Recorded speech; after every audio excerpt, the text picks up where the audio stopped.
Tudo o que foi criado com uma finalidade, com um objetivo a ser alcançado, com uma meta a ser alcançada. Qualquer criatura que você olhar, você vai perceber que ela tem uma razão de ser, tem um fim último, como eu já disse, um objetivo a ser alcançado. E para alcançar esse objetivo, ela precisa percorrer um caminho, tá certo? Se você olha, por exemplo, para a cadeira, para a mesa, para o computador, para qualquer coisa que você olhar, você vai perceber que tem uma finalidade, tem uma razão de ser. Tudo tem um para quê, um porquê existir, tá certo? Abrindo um parênteses aqui, quando se fala de caminho a percorrer, quando se fala de objetivo a ser alcançado, quando se fala de fim último, você tem que perguntar o que te aproxima do fim último, o que te aproxima da finalidade para a qual foi criado, o que te ajuda, portanto, a alcançar os objetivos, as metas. Temos que pensar sobre o bem, objetivamente. O bem tem a ver com realização do ser. O bem é, como já disse, aquilo que te aproxima do seu fim último. É aquilo que te aproxima, portanto, de Deus. É aquilo que te aproxima da felicidade para a qual você foi criado. Então, o bem sempre tem a ver com realização do ser. Não se esqueça disso. Depois vamos falar melhor sobre esse ponto especificamente. Como exemplo, voltando ao nosso raciocínio, quando mencionei que tudo tem a sua razão de ser, tudo tem um para quê, um porquê. Um exemplo, o rio. O rio, ele deve ir para onde? Ele deve correr para onde? Ele deve correr, naturalmente, para o mar. Eu pergunto a vocês, do que o rio precisa para alcançar o seu objetivo? Entre outras coisas, ele precisa do seu leito. O leito, as margens, portanto, são o caminho, certo? Não se esqueçam disso. Entre outras coisas, como já disse, o rio precisa do caminho para alcançar o seu fim último, para alcançar o seu objetivo, que é o mar. E eu devo lembrar aqui que enquanto o rio procura realizar-se como tal, ele vai levando vida por onde passa. É importante pensar sobre isso. Agora uma outra pergunta. Se eu tiro do rio o seu leito, portanto, se eu tiro do rio o caminho a ser percorrido para alcançar o seu fim último, o rio vai sem caminho, sem leito, vai alcançar o seu fim último? Claro que não. Ele vai se transformar em um grande pântano que vai apodrecendo tudo que tem à sua volta até matar a si mesmo, porque ele vai alcançar a sua nascente e vai matá-la. Aqui também mais um parênteses, e não se esqueça disso. Um ser esvaziado de si mesmo, portanto um indivíduo, portanto esvaziado do seu próprio ser, ele cria mecanismos para se autodestruir.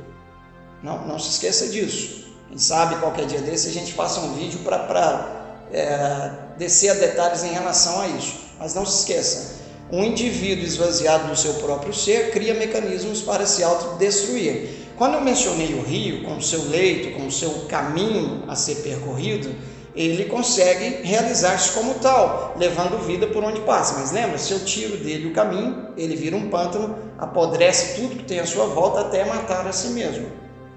Em relação a nós, em relação aos seres humanos, não é diferente. Se eu tiro do ser humano o caminho, ele consegue alcançar o objetivo para o qual foi criado? Não. Então eu preciso perguntar: qual é o caminho que eu devo percorrer? Qual é o caminho que eu devo seguir? Se você olha mais uma vez para as Sagradas Escrituras, nosso Senhor Jesus Cristo apontou o caminho quando disse: eu sou o caminho, a verdade e a vida. Ninguém chega ao Pai, ninguém vem ao Pai, senão por mim. Sei lá, talvez você não acredite em Deus. Então, no lugar de Deus, coloca, por exemplo, a felicidade. Porque acredito eu, todos nós, incondicionalmente, fomos criados para sermos felizes. Felicidade, então, é fim último. Então, se você não acredita em Deus, tira Deus e coloca a palavra felicidade. Qual é o caminho que você tem que percorrer para alcançar a felicidade, que é o objetivo para o qual você foi criado? Importante pensar sobre isso. Importante entender qual seria o caminho a ser percorrido. E eu devo te dizer uma coisa: nós temos um caminho, temos uma meta a ser alcançada, e o combustível que vai nos alimentar, que vai fazer com que a gente consiga caminhar por esse caminho, é sem dúvida nenhuma o amor. O amor é o nosso combustível. Eu me lembro de São Paulo, quando ele escreveu aos Coríntios, falando sobre o amor.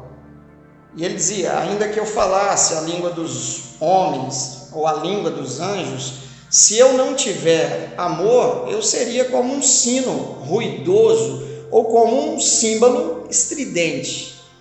Ainda que eu tivesse o dom da profecia, o conhecimento de todos os mistérios, o conhecimento de toda a ciência, ainda que eu tivesse toda a fé a ponto de transportar montanhas, ainda que eu tivesse tudo isso e muito mais, sem amor eu não sou nada, eu nada seria. Ainda que eu entregasse tudo que eu tenho, né, aos pobres, ainda que eu até entregasse o meu próprio corpo para ser queimado, sem amor não adianta, eu nada seria. O amor é paciente, o amor é prestativo, o amor não é invejoso, o amor não se ostenta, não se incha de orgulho, nada faz de inconveniente, não procura os seus próprios interesses. O amor não se irrita, não guarda rancor. O amor não se alegra com a injustiça. O amor jamais passará.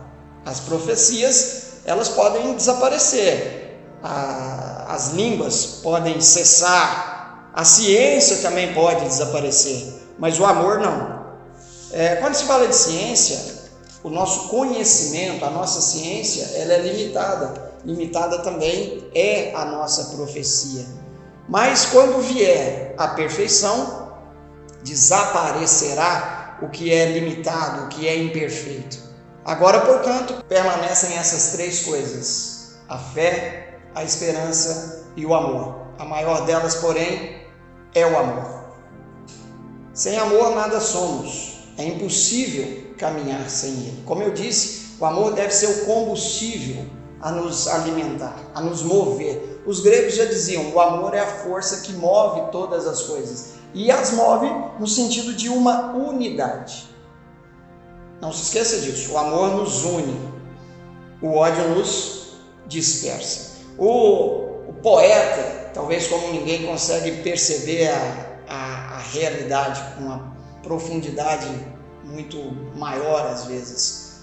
Camões escreveu e o Renato Russo cantou: é só o amor. É só o amor que conhece o que é verdade. O amor é bom, não quer o mal. O amor é fogo que arde sem se ver. É ferida que dói e não se sente. É um contentamento descontente. É dor que desatina sem doer. É um não querer mais que bem querer. É um solitário a andar por entre a gente. É um não contentar-se de contente. É cuidar que se ganha em se perder. É um estar-se preso por vontade. É servir a quem vence, o vencedor.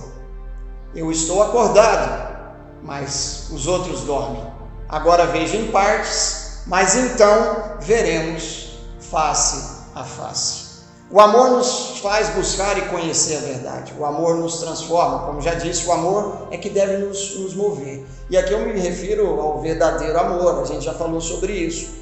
Porque a nossa ignorância em relação ao amor é absurda às vezes. Tanto é, eu já disse isso e volto a repetir, Nós andamos por aí falando, por exemplo, vamos fazer amor. Isso é um absurdo. O amor é muito mais do que sexo, o amor é muito mais do que um mero sentimento. O amor é fruto da vontade. O amor é, portanto, um bem-querer. O amor é cuidado, é respeito. O amor é uma escolha. E o homem pode e deve escolher o amor sempre, porque nós somos frutos das nossas escolhas. Você pode ser uma pessoa muito boa ou uma pessoa muito má, não em virtude do contexto em que você vive. O contexto em que você vive não determina quem você é. Quem determina quem você é realmente são as suas escolhas. E eu te digo, escolha o amor e tudo vai dar certo.